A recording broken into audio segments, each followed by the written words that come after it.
Jean-Claude Marcourt, merci d'être avec nous donc sur TV5 Monde. Vous êtes le vice-président du gouvernement de Wallonie, la région francophone de Belgique. Alors, commençons, si vous le voulez bien, avant de parler du numérique et de l'innovation technologique par l'actualité. La France connaît un mouvement social important, tout comme votre pays, la Belgique. Dialogue de sourds entre les syndicats et le gouvernement de Charles Michel. Comment, selon vous, sortir de l'impasse en Belgique aujourd'hui ? Je pense que ce qu'il faut faire en Belgique, c'est le dialogue social. Il y a une grande tradition de dialogue social chez nous et malheureusement, le gouvernement fédéral, puisque c'est un gouvernement auquel je n'appartiens pas, a tendance à être assez autoritaire. Je dirais que la grande différence entre la France et la Belgique, c'est que la Belgique est plus proche du système allemand, avec des organisations syndicales extrêmement fortes, extrêmement représentatives des travailleurs dans tous les secteurs. Et aujourd'hui, je dirais qu'il y a un problème de confiance entre ce gouvernement fédéral et les représentants des travailleurs. Mais je pense que l'ampleur du mouvement n'atteint pas ce que vous avez ici à Paris pour l'instant. Pour autant, on a l'impression qu'il s'agisse de la France ou de la Belgique, et pas seulement d'ailleurs, qu'on est à un point de bascule au niveau politique et social. Certains disent même de civilisation, avec un autre rapport au travail et à l'entreprise. Alors, il y a plusieurs choses. Je pense que l'Europe se trompe lourdement en restant une Europe de comptables et pas une Europe politique avec un projet politique.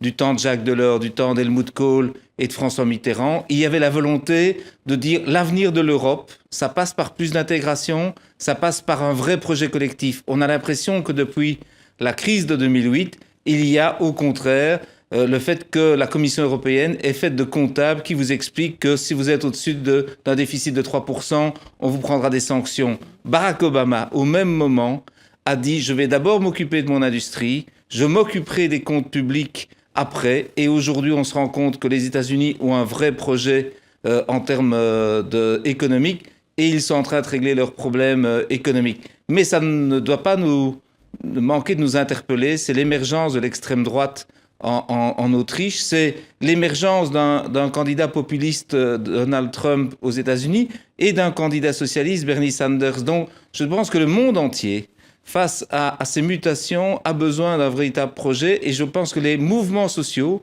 sont l'incarnation de fait que la population indique qu'elle ne comprend plus pourquoi elle doit faire des efforts, simplement pour alimenter, je dirais, un système capitaliste un peu déraisonnable. Vous êtes l'un des chantres francophones du numérique, en tous les cas en Wallonie, en Belgique. Au fond, tout se joue avec ces changements aussi au niveau des nouvelles technologies, entre guillemets, ce que certains appellent l'ubérisation, les nouveaux modes de travail. C'est là aussi que ça se joue ? Ça va jouer, bien sûr.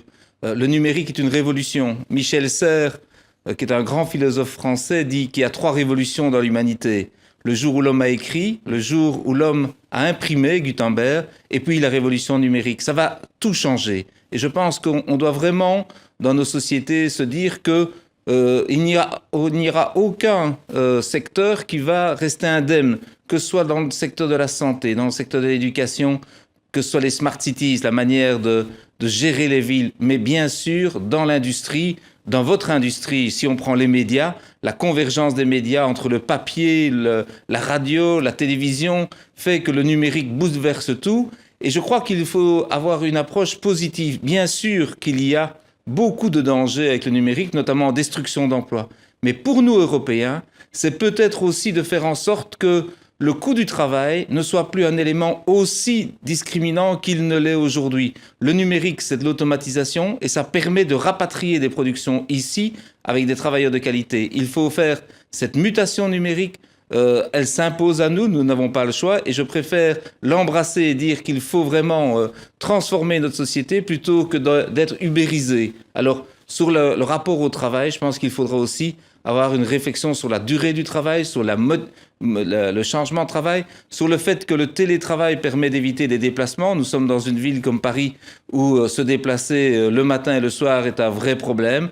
Tout cela permet aussi de réaliser une autre manière d'aborder notre société. Alors, vous êtes donc à Paris pour Futur en scène et pour vanter les mérites de la Wallonie en termes de numérique et de digital. Quels sont les atouts précisément de la région francophone de Belgique en la matière ? Alors, la Wallonie, qui est donc la partie sud de la Belgique, a un avantage, notamment en termes d'infrastructure. Si Google a choisi d'installer son plus grand data center européen en Wallonie, c'est parce que nous avons des infrastructures de qualité.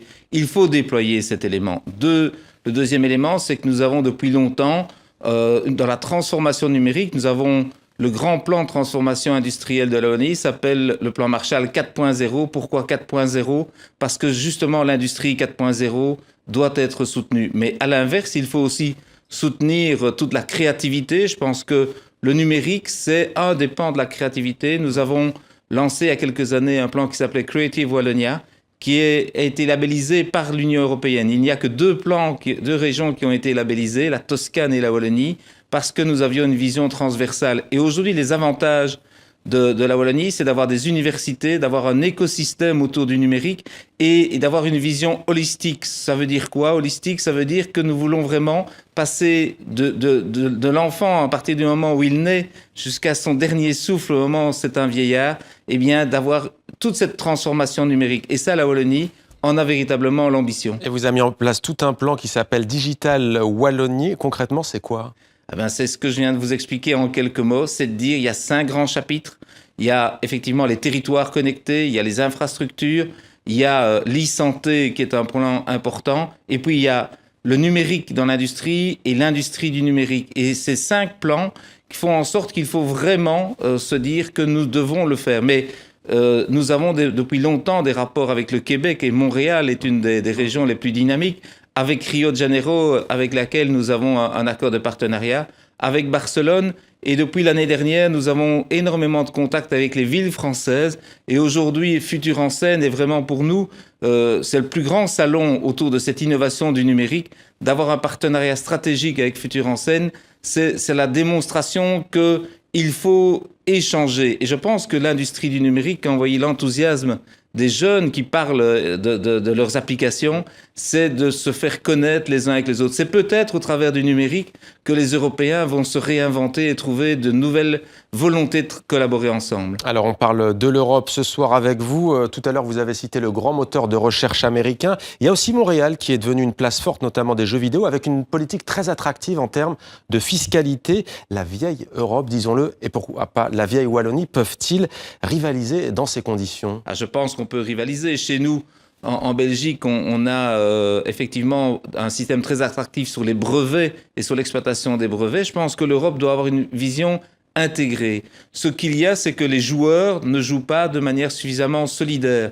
J'ai été à Berlin, j'ai été à Munich, j'ai évidemment été en Suisse également. J'ai rencontré à Bordeaux plusieurs initiatives. Je pense qu'avoir un vrai réseautage européen autour du numérique, autour des centres de recherche et des universités, permettrait à nos pays de se développer et de rattraper ce qu'elles ont perdu il y a quelques années, avec notamment la transformation de l'Asie en véritable pôle de concurrence. Outre ce point précis, quel sera votre message demain à Futur en Scène ? À Futur en Scène, mon message, c'est de dire qu'il faut réinventer l'Europe et avoir un vrai projet. Et que ce projet, le numérique peut nous le donner. Nous avons été les inventeurs de la révolution industrielle et la Wallonie, comme vous ne le savez peut-être pas, a été le lieu où la révolution industrielle sur le continent au 19e siècle s'est inventée. Je pense qu'avec l'industrie 4.0, nous pouvons réinventer beaucoup de choses parce que nous avons un système scolaire extrêmement performant, des chercheurs extrêmement performants. La Silicon Valley est faite de plus de 40% de chercheurs européens. Ça veut dire un brain drain, ça veut dire une perte de savoir-faire. Il faut garder nos chercheurs ici et il faut avoir une politique intégrée. C'est l'enjeu, je pense, de ce que doit faire la Commission européenne et l'ensemble des États européens. Il ne nous faut pas plus d'Europe, mais il nous faut mieux d'Europe pour arriver à faire cela. Mieux d'Europe, ce sera donc votre message. Merci beaucoup Jean-Claude Marcourt. Merci à vous de Je rappelle que vous êtes le vice-président du gouvernement de Wallonie, la région francophone de Belgique. Merci à vous.